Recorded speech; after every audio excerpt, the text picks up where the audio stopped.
من الشيطان الرجيم بسم الله الرحمن الرحيم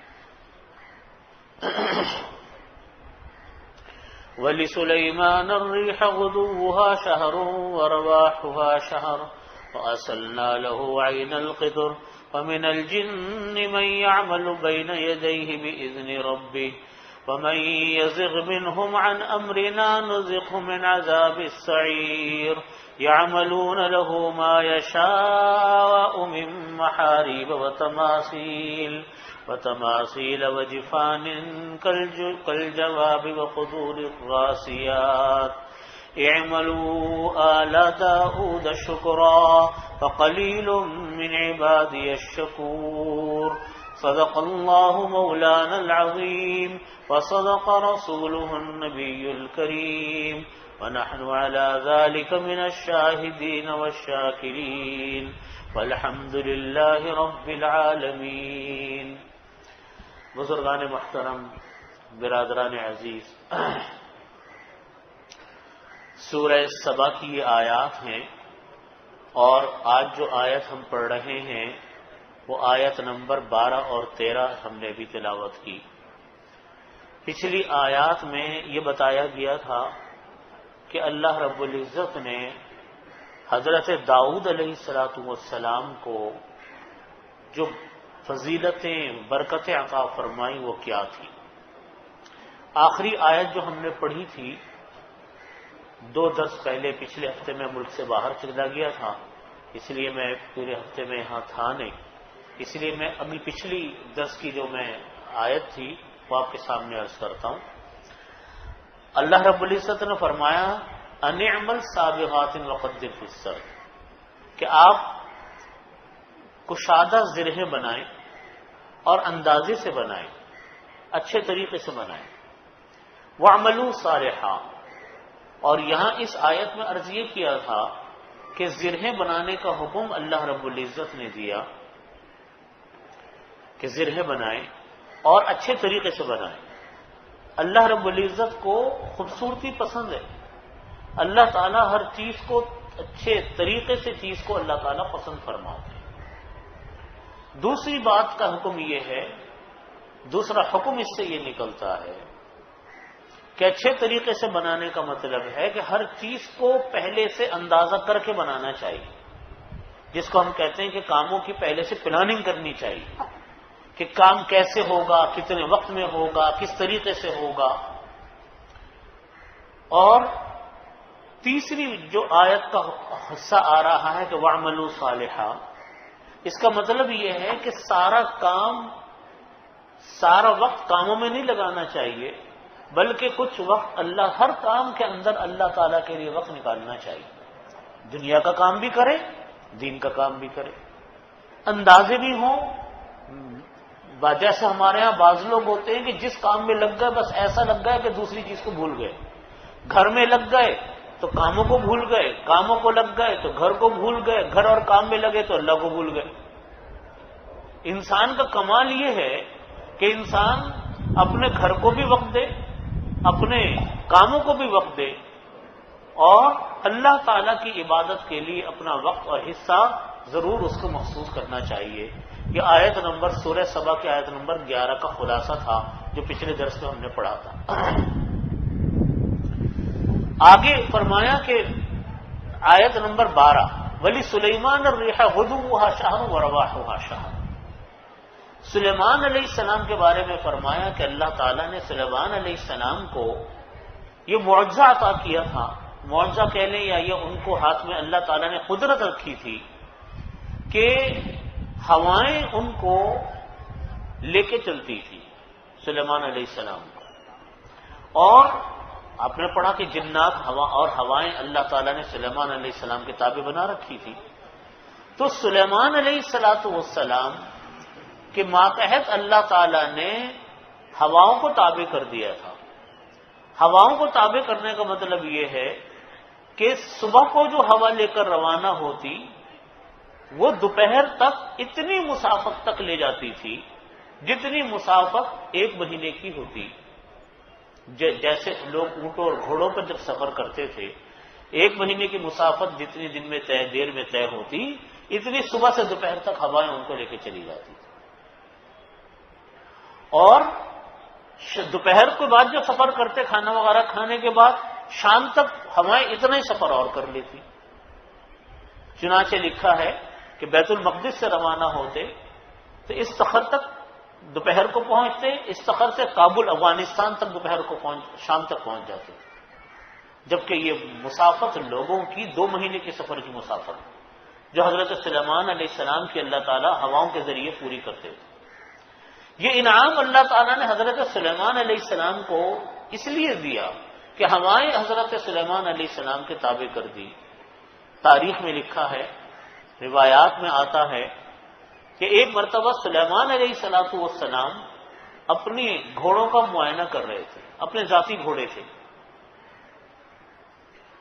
معائنہ کرتے کرتے عصر کی نماز قضا ہو گئی، تو حضرت سلیمان علیہ السلام کو اس بات کے اوپر اتنا غم ہوا کہ انہوں نے کہا کہ میرے یہ گھوڑے میری عصر کی نماز میں حائل بنے، لہذا سلیمان علیہ السلام نے اپنے ان گھوڑوں کو ذبح کر دیا، قربان کر دیا، اور کہا کہ نہ بجے بانس نہ بجے بانسری، کہ بھائی ان کی وجہ سے میری نماز قضا ہوئی تو چلو گھوڑوں کو ختم کر دو۔ جب انہوں نے گھوڑے ختم کیے تو سفر کا کوئی ذریعہ تھا نہیں آنے جانے کے لیے، تو اللہ تعالیٰ نے سلیمان علیہ السلام کے تابع ان ہواؤں کو کر دیا، یہ لکھا ہے روایات میں۔ اس لیے ایک مہینے کی مسافت کے اوپر ایک مہینہ دوپہر کو، ایک مہینہ شام کو ہوائیں لے کر چلتی۔ اس کو اللہ تعالیٰ نے یوں بیان فرمایا قرآن پاک میں کہ ولی سلیمان الریح غدوها شہر ورواحها شہر، کہ سلیمان علیہ السلام ان کی صبح کی منزل ان کے تابع تھی، ہوائیں سلیمان علیہ السلام کو ہوائیں صبح کو ایک مہینے کی مسافت کی منزل لے کر چلتی، ورواحها شہر، اور شام کو 1 مہینے کی مسافت کے برابر منزلیں لے کر چلتی۔ وَأَصَلْنَا لَهُ عَيْنَ الْقِطْرِ، اور فرمایا اللہ رب العزت نے کہ ہم نے سلیمان علیہ السلام کے اوپر ایک اور انعام یہ کیا کہ ان کے واسطے ہم نے تانبے کا چشمہ بہایا۔ تانبے کا چشمہ اتنا بہتا تھا کہ جیسا پانی کا چشمہ بہتا ہے، اس طرح سلیمان علیہ السلام کے لیے اللہ تعالیٰ نے تانبے کا چشمہ بہایا۔ قطر بولتے ہیں تانبے کو، عین بولتے ہیں چشمے کو۔ اصلنا سالہ یسیلو کے معنی آتے بہنا، تو ترجمہ ہو جائے گا وہ اصلنا، ہم نے بہا دیا لہو سلیمان علیہ السلام کے خاطر عین القطر، ایک تانبے کا چشمہ۔ چنانچہ اس کی مقدار جو لکھی ہے کہ یہ تانبے کا چشمہ یہ ایسا تھا جو کہ 3 میل تک یہ چشمہ بہتا تھا، 3 میل تک، اور صنعا یمن کے اندر یہ چشمہ تھا۔ صنعا جو کہ یمن کا شہر ہے، اس کے اندر یہ چشمہ تھا۔ تو یہ ان کا کام تھا۔ اب حضرت سلیمان علیہ السلام یہ کام کرتے تھے کہ یہ جو چشمہ ان کے لیے اللہ تعالیٰ نے بنایا، اس کو سے وہ اپنے طرح طرح کی چیزیں بناتے تھے، اور سلیمان علیہ السلام اس کو پانی کی طرح بہتا تھا، گرم بھی نہیں تھا، اس سے برتن بناتے تھے، ضروریات زندگی بناتے تھے۔ تو یہ ان کا معمول تھا حضرت سلیمان علیہ السلام کا، اور یہ اللہ تعالیٰ نے یہ کام ان کو اس لیے دیا کہ روایات میں لکھا ہے کہ اللہ رب العزت نے حضرت سلیمان علیہ السلام اور جو ہے ادھر پیچھے جن کا ذکر آیا حضرت داؤد علیہ السلام، ان لوگوں کو اللہ تعالیٰ نے ایسی صنعت عطا کی۔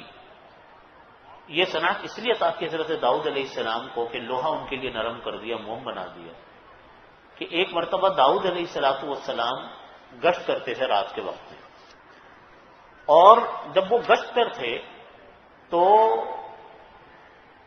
حضرت داؤد علیہ السلام لوگوں سے پوچھتے کہ بھائی تمہارا جو سربراہ ہے یہ کیسا آدمی ہے؟ لوگ تعریف کرتے بہت اچھا ہے، بہت اچھا ہے، بہت اچھا ہے۔ اللہ تعالیٰ نے ان کے سامنے ایک مرتبہ فرشتے کو کر دیا۔ فرشتے نے آ کر ان سے یوں کہا کہ داؤد علیہ السلام کی ساری چیزیں بہت اچھی ہیں، لیکن اگر ایک عادت داؤد علیہ السلام میں اگر ہوتی تو وہ کامل ہو جاتی۔ انہوں نے کہا کہ وہ کیا ہے؟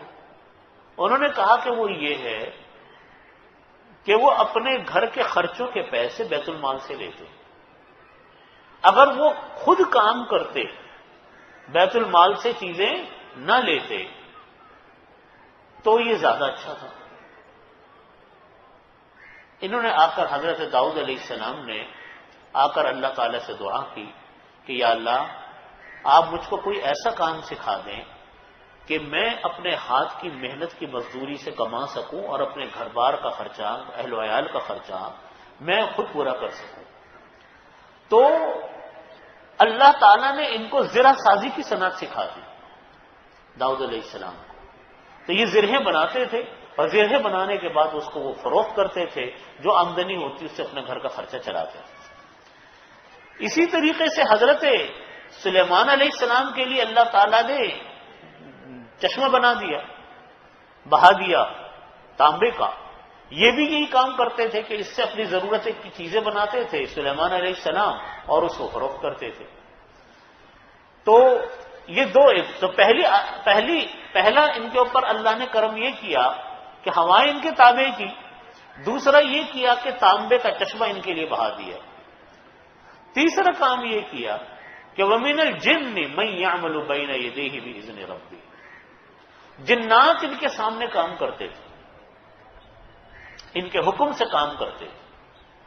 وَمِنَ الْجِنِّ، اور جنات میں کتنے ہی جنات ایسے تھے جو ان کے سامنے کام کرتے تھے ان کے رب کے حکم سے۔ یہ اللہ تعالیٰ نے تسخیر جنات حضرت داؤد علیہ السلام کے ساتھ کر رکھی تھی۔ اور وہ تسخیر جنات کا مطلب یہ ہے کہ اللہ تعالیٰ کی قدرت ہے، اللہ تعالیٰ نے کسی کے حق میں کسی کو مسخر کر دیا، شیر کو طاقت دے دی، تو شیر کی کون سی اپنی بنائی ہوئی طاقت ہے کہ سارے جنگل کا بادشاہ ہے، جس کے اوپر چاہے حملہ کر کے کھا جائے اس کو؟ یہ طاقت کو شیر کی اپنی تھوڑی ہے، یہ اللہ کی عطا ہے۔ انسان کو اللہ نے کیسی طاقت عطا کی کہ ہواؤں میں وہ اڑ رہا ہے، سمندر کی تہ میں وہ جا رہا ہے، چاند پر وہ پہنچ گیا، بڑے بڑے ڈائناسور کے انسان نے قابو کر لیا۔ یہ طاقت انسان کی اپنی تو نہیں ہے، یہ طاقت اللہ نے دی ہے، اس کو اس نے حاصل کر لیا۔ یہاں پر بھی اللہ تعالیٰ نے حضرت سلیمان علیہ السلام کو یہ طاقت اور قوت عطا کی کہ جنات ان کے تابع تھے، ان کے لیے مسخر تھے۔ چنانچہ یہاں پر بھی جس طرح اللہ نے چاند اور سورج کو انسان کی خدمت میں لگا دیا، اس طرح جنات بھی حضرت سلیمان علیہ السلام کی خدمت کرتے رہتے تھے۔ اللہ تعالیٰ نے اسی کو فرمایا کہ وَمِنَ الْجِنِّ، جنات بھی ان کے تابع تھے، مَن يَعْمَلُ بَيْنَ يَدَيْهِ بِإِذْنِ رَبِّهِ، جو اللہ کے حکم سے ان کے سامنے کام کرتے رہتے تھے، جیسا حکم دیتے ایسا کام کرتے۔ اب دیکھیے جنات کا مسئلہ بھی سمجھ لیجیے۔ ایک تو ہے جنات کا معاملہ یہ ہے کہ خود اللہ تعالیٰ نے جنات کو ماتحت کر دیا، جیسے حضرت سلیمان علیہ السلام کے ماتحت بنا دیا۔ اب جنات اللہ کے حکم سے ماتحت ہو گئے، اس میں تو کوئی اعتراض کی بات ہی نہیں، یہ تو اللہ تعالیٰ جس کو جس کے ماتحت کر دے وہ اس کے ماتحت ہے۔ اللہ نے بڑے کا ایک مقام رکھا ہے، بچے اس کے ماتحت ہوتے ہیں، چھوٹے اس کے ماتحت ہوتے ہیں۔ یہاں پر بھی جنات ان کے ماتحت تھے۔ حضرت بہت سارے واقعات میں آتا ہے کہ جنات بڑے بڑے لوگوں کی خدمت کیا کرتے تھے۔ صحابہ کرام کے بارے میں آتا ہے کہ حضرت معاذ بن جبل، حضرت ابو ہریرہ، حضرت ابی بن کعب، حضرت عمر بن الخطاب، حضرت ابو ایوب انصاری رضی اللہ عنہم، ان کی خدمات میں جنات لگے رہتے تھے۔ یہ اللہ کے کرنے سے تھے، ان کی اپنی کوئی اس کے اندر محنت تھی نہیں، یہ تو اللہ تعالیٰ کا فضل و کرم۔ البتہ جو کتابوں میں مسئلہ لکھا ہے وہ یہ ہے کہ جنات اگر تو خود اللہ تعالیٰ کے حکم سے کسی کی خدمت میں لگ جائیں اس میں تو کوئی برائی کی بات نہیں۔ پھر جو جنات خدمت میں نہیں لگے ہوتے لیکن بعض لوگ ان کو اپنے ماتحت کر لیتے ہیں، جس کو ہم کہتے ہیں تسخیر جنات، لوگ ان کو اپنے ماتحت کر لیتے ہیں. تو وہ جو ماتحت جنات ہوتے ہیں وہ اگر کسی عمل کے ذریعے سے ماتحت ہوئے ہیں، عمل بھی پھر دو طرح کے ہوتے ہیں. ایک عمل ہوتے ہیں شیطانی جادوئی، جس کے ذریعے سے وہ کچھ جنات کو قابو میں کر لیتے ہیں اور قابو میں کرنے کے بعد وہ ان کے اوپر قبضہ کر لیتے ہیں. یہ عمل تو جائز نہیں، کیونکہ جب جنات کسی کے قابو میں آتے ہیں تو اس کے لیے شرکیہ کلمات بھی پڑھنے پڑتے ہیں، نجس کلمات، نجس چیزوں کا استعمال بھی کرنا پڑتا ہے، یہ سارے کام ہوتے ہیں. اور اس کے مختلف طریقے لکھے ہیں. یہ جو آج کل ہمارے ہاں کے عاملین ہیں نا، مسئلہ یہاں ہے آ کے. عامل جو ہوتے ہیں جو جنات کو قابو کرتے ہیں، بعض عامل تو وہ ہوتے ہیں جو اللہ رب العزت کے حکم سے کرتے ہیں اور اللہ تعالی کے کلام سے علاج کرتے ہیں اور کوئی ناجائز کام وہ کرتے نہیں، کوئی ناجائز کام نہیں کرتے. اس کے اندر تو کوئی حرج کی بات نہیں. یہ تو جیسے نبی کریم صلی اللہ علیہ وسلم نے ہمیں علاج بیان کی کہ تم صبح کو اگر یہ آپ لوگ صبح کو یہ پڑھ لیں کہ بسم اللہ الذی لا یضر مع اسمہ شیء فی الارض ولا فی السماء وهو السمیع العلیم، 3 مرتبہ صبح 3 مرتبہ شام. حدیث شریف میں آیا کہ اللہ تعالیٰ انسان کی ہر نقصان دہ چیز سے حفاظت فرماتے ہیں. حضرت انس رضی اللہ عنہ فرماتے ہیں کہ مجھ کو نبی کریم صلی اللہ علیہ وسلم نے یہ دعا سکھلائی، اعوذ بکلمات اللہ التامات من شر ما خلق واللہ خیر حافظا وهو ارحم الراحمین، کہ صبح شام 7 دفعہ پڑھ کر اپنے اوپر دم کر لو. تو فرماتے ہیں کہ میں پڑھ کر اپنے اوپر دم کرتا تھا، اور جو میرے بچے بڑے تھے میں ان کو یہ دعا سکھلا دی، وہ خود اپنے اوپر دم کرتے تھے. جو میرے بچے چھوٹے تھے نہ سمجھ، ان بچوں کے اوپر میں خود پڑھ کر اپنے ہاتھوں سے ان بچوں کے اوپر کیا کرتا، دم کیا کرتا تھا. یہ دعا سکھلائی. آتا ہے کہ جو معوذتین پڑھے، قل اعوذ برب الفلق قل اعوذ برب الناس پڑھے، تو اللہ تعالیٰ اس کی جنات سے اور شیاطین سے، اور انسان میں جو شیاطین ہوتے ہیں یعنی ہیں انسان لیکن شیطانوں والے کام کرتے ہیں، لوگوں کو ستانے والے، ان سے اللہ تعالیٰ حفاظت فرماتے ہیں. تو یہ تو عمل وہ ہیں جو کہ آپ صلی اللہ علیہ وسلم کے مسنون اعمال ہیں. پھر اس کے اندر اور بہت ساری تفصیلات ہیں، بہت ساری دعائیں ہیں، ان میں تو کوئی حرج کی بات نہیں. لیکن مسئلہ آتا ہے وہاں پر جہاں تسخیر جنات کے لیے، جنات کو اپنا ماتحت کرنے کے لیے ناجائز اعمال کرنے پڑے. ناجائز اعمال کا مطلب کیا کہ شرکیہ کلمات کہنا، ناجائز اعمال میں نجس چیزوں کا استعمال. یہ چیزوں سے چونکہ شیاطین جنات خوش ہوتے ہیں لہذا وہ اس کے ماتحت ہو جاتے ہیں. اس کو حضرات علماء نے اس کو ناجائز لکھا. تو خود سے اگر ماتحت ہو جائیں، جیسے سلیمان علیہ السلام کے ماتحت ہوئے، بعض صحابہ کرام کے ماتحت ہوئے، بعض بزرگوں کے واقعات میں آتا ہے کہ ان کے ماتحت شیطان ہو گئے اور جنات ہو گئے، تو اس کے اندر تو کوئی خرابی کی بات نہیں. لیکن تسخیر جنات کے لیے کوئی ناجائز عمل کرنا، ان عاملین کے چکروں میں پڑنا جن کے سے آج پورے علاقوں کے دیواریں کالی ہوئی ہوئی ہیں کہ فلانے کے پاس آ جائیں کالے عمل کریں گے اور کالے کاٹ کریں گے اور کیا کیا ہوتا ہے، وہ پتہ نہیں کیا کام کرتے ہوں گے. اور غیر مسلم ہوں ان کو تو ویسے ہی حلال حرام کی پرواہ نہیں ہے. تو ان چیزوں کا بڑا خیال رکھنا چاہیے اور یہ یقین رکھنا چاہیے کہ کسی کے پاس طاقت نہیں آتی، سب اللہ کی عطا ہے. جو کچھ کرنے والا ہے اللہ ہے، غیر اللہ کچھ نہیں کر سکتا. بیماری دینے والی ذات اللہ کی ہے، شفا دینے والی ذات اللہ کی ہے، زندگی دینے والی ذات اللہ کی ہے، موت دینے والی ذات اللہ کی ہے. یہ طاقتیں اللہ نے کسی اور کے ہاتھوں میں نہیں رکھی. ان طاقتوں کے سب کے سر چشمے وہ اللہ کے ہاتھوں میں. کوئی بیماری آ جائے اللہ سے مانگو، اللہ سے اپنے رابطے کو مضبوط بناؤ. کیوں انسان غیر اللہ کے پاس دوڑتا پھرے؟ اللہ کے کلام میں طاقت، اللہ کے ذکر میں طاقت، اللہ کے بتائی ہوئی دعاؤں میں طاقت، نبی کریم صلی اللہ علیہ وسلم کے بتائے ہوئے عملیات میں طاقت، وہ کام کرے. اب اللہ کے نبی سے زیادہ کس کے دشمن ہوں گے؟ کیا ہمارے آپ کے دشمن زیادہ یا اللہ کے نبی کے دشمن زیادہ تھے؟ اللہ کے نبی کے تو اتنے دشمن تھے کہ وہ تو ان کا بس چلے تو ایک دن میں چکا بوٹی کر کے ڈال دیں، لیکن کچھ بگاڑ سکے؟ جادو اس زمانے میں بھی تھا، جادو کا بھی کیا گیا نبی کریم صلی اللہ علیہ وسلم پر، لیکن کچھ بگاڑ نہیں سکے، اس لیے کہ اللہ سے ایک رابطہ تھا، دعائیں تھیں، یہی ہر انسان کا کام ہے۔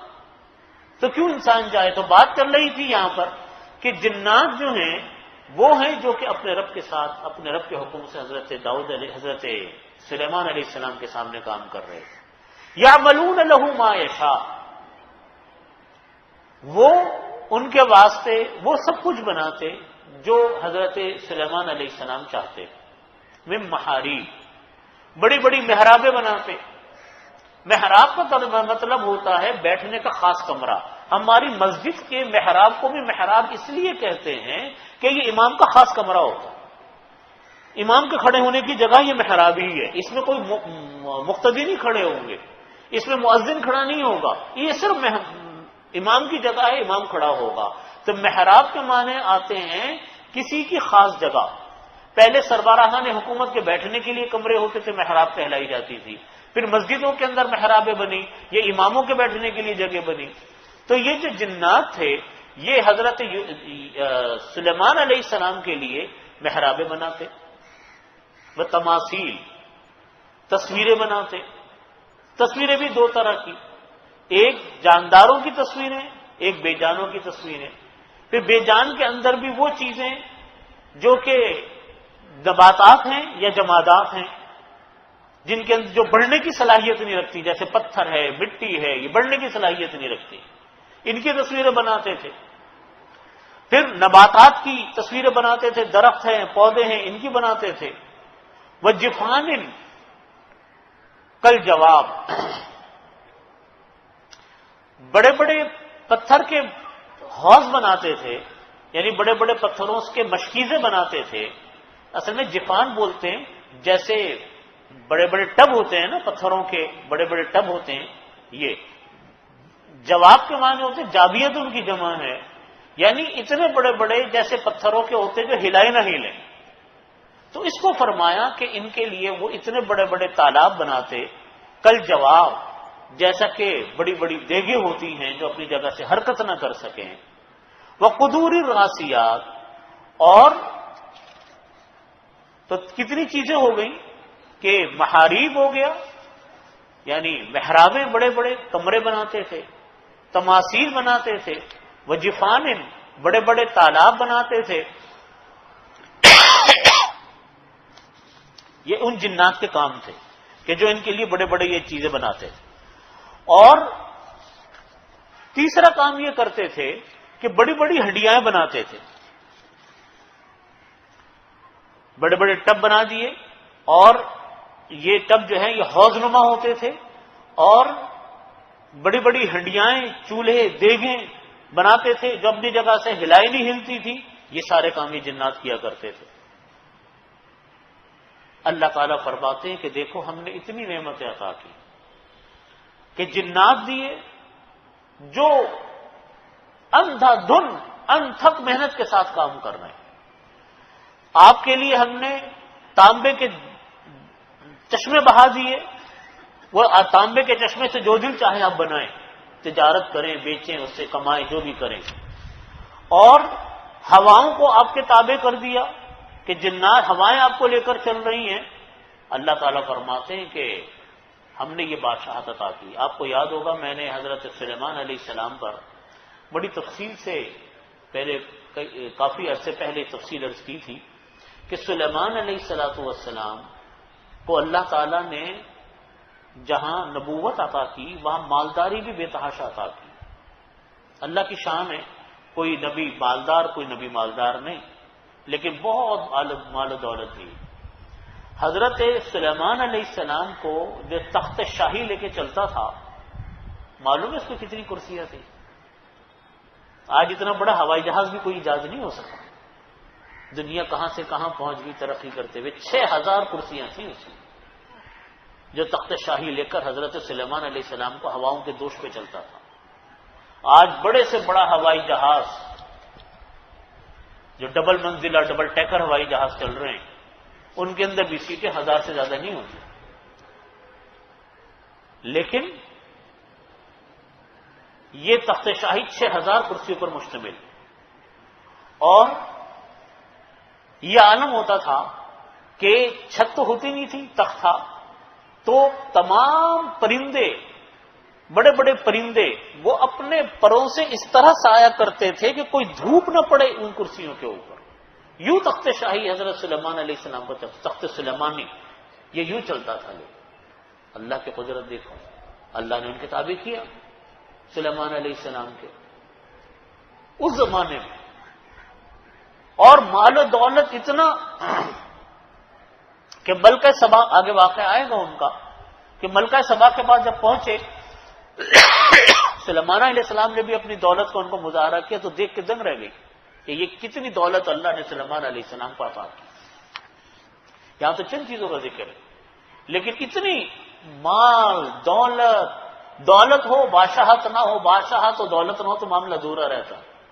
بادشاہت بھی ملی، نبوت بھی ملی، اللہ کا قرب خاص بھی ملا، اور دولت بھی ملی، بادشاہت بھی مل گئی، نبوت بھی مل گئی، سب کچھ اللہ نے عطا۔ ہوائیں تابع ہو گئی، جنات تابع ہو گئے، تو گویا کہ پوری کائنات ہی تابع ہو گئی ایک طرح سے۔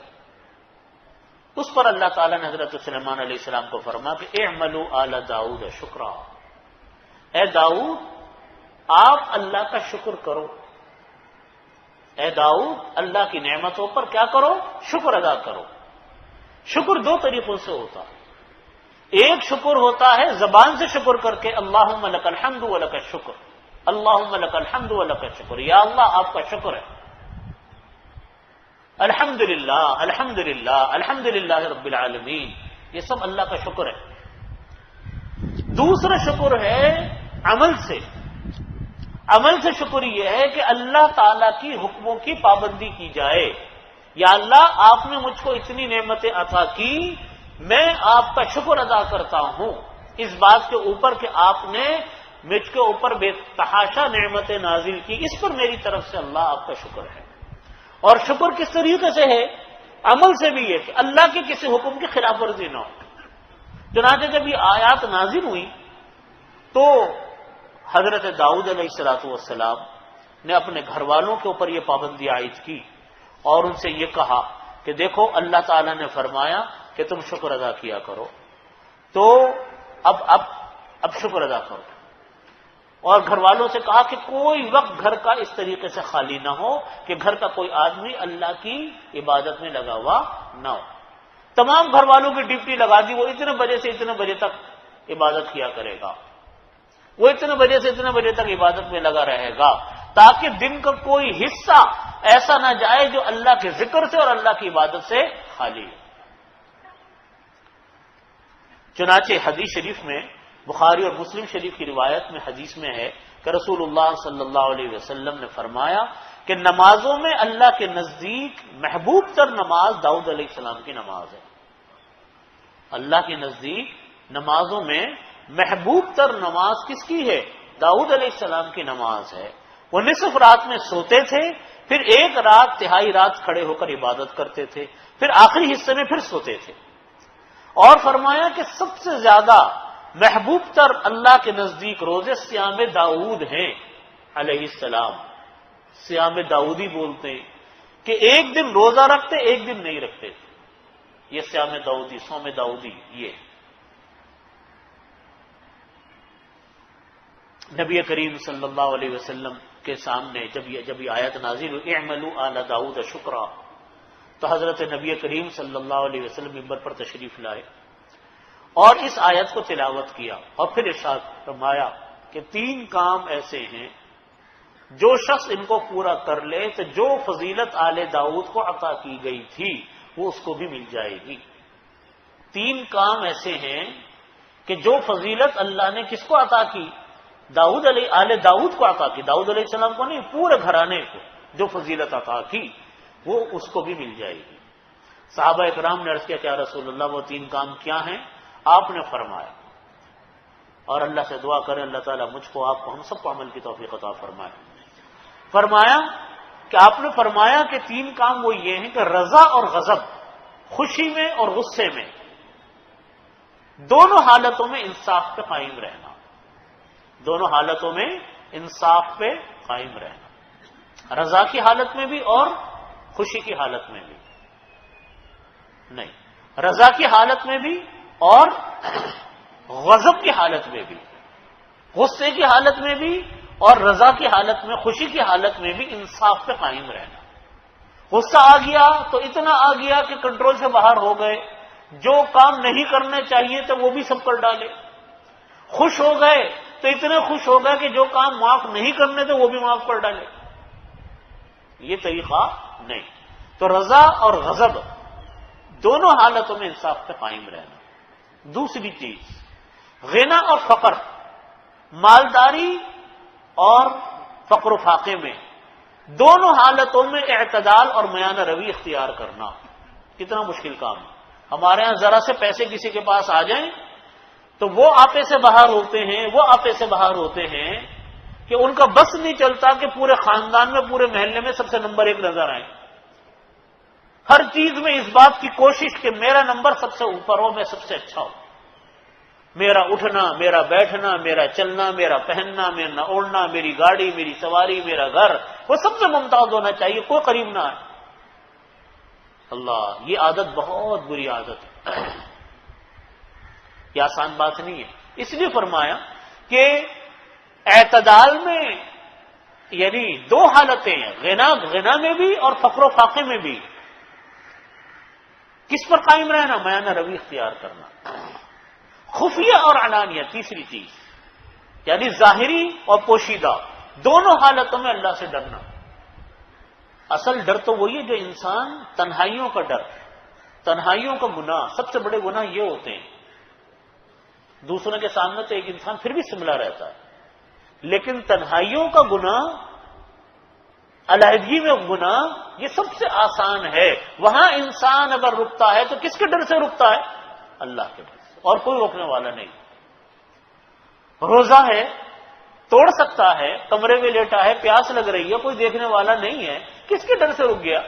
اللہ کے ڈر سے۔ کوئی بھی گناہ کر سکتا ہے، تنہائی ہے، ہر قسم کے گناہ کے اس کو مواقع میسر ہیں، لیکن وہ رکا تو کس کے ڈر سے رکا؟ اللہ کے۔ این اللہ، اللہ کہاں ہے؟ ومن خاف مقام ربی فنہى النفس عن الہوى فإن الجنۃ ہی المأوى۔ جو انسان اللہ کے سامنے کھڑا ہونے سے ڈر گیا، ہر وقت یہ خیال کہ میں گناہ کر تو لوں گا لیکن اللہ کے سامنے کھڑا کیسے ہوں گا، اس بات سے وہ ڈر گیا۔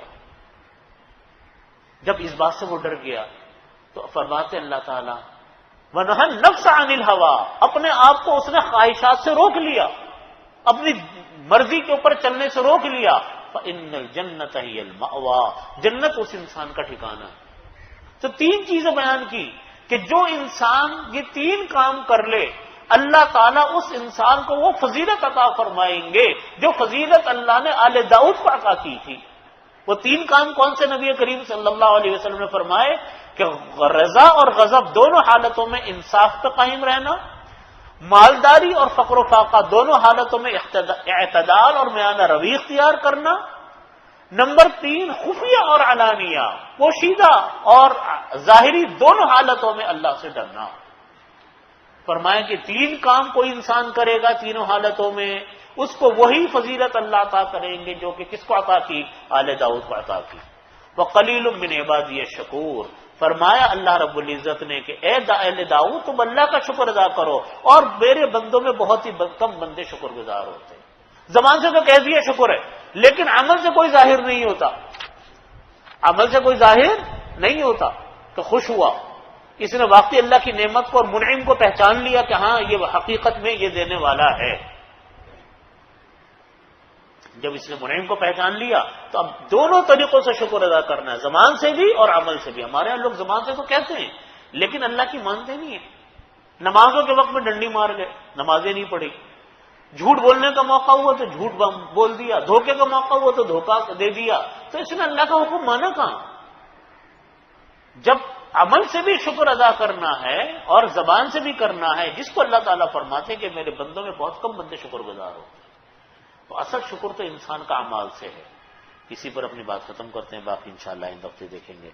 اسی میں اللہ دعا فرما لیجیے، اللہم صلی علی محمد وعلی آل محمد کما صلیت علی ابراہیم علیہ ربنا ظلمنا انفسنا فإن لم تغفر لنا وترحمنا لنكونن من الخاسرين یا حی یا قیوم برحمتک استغیث اصلح لنا شأننا كله ولا تکلنا إلى انفسنا طرفة عین اللهم انا نسألك تمام العافیہ ونسألك دوام العافیہ ونسألك الشکر علی العافیہ ونسألك الغنى عن الناس۔ یا اللہ ہمارے تمام صغیر کبیرہ گناہوں کی مغفرت فرما، یا اللہ تمام چھوٹے بڑے گناہوں کو معاف فرما، یا رب کریم ہر طرح کی عافیت نصیب فرما، یا اللہ دین اور دنیا کی ہر خیر عطا فرما، اس کے ہر شر سے ہماری حفاظت فرما، یا رب کریم قرآن پاک پر عمل کرنے کی توفیق عطا فرما، پڑھنے کی توفیق عطا فرما، سمجھنے کی توفیق عطا فرما، نبی کریم صلی اللہ علیہ وسلم کا حدیث کو پڑھنے کی، سمجھنے کی اور عمل کرنے کی توفیق عطا فرما، ان سب پر عمل کرنے کو آسان فرما، یا اللہ تمام بیماروں کو شفاء کامل عاجل مستمر دائم عطا فرما، سب کی پریشانیوں کو دور فرما، ہر طرح کی عافیت نصیب فرما، اللہم صلی علی محمد وعلی آل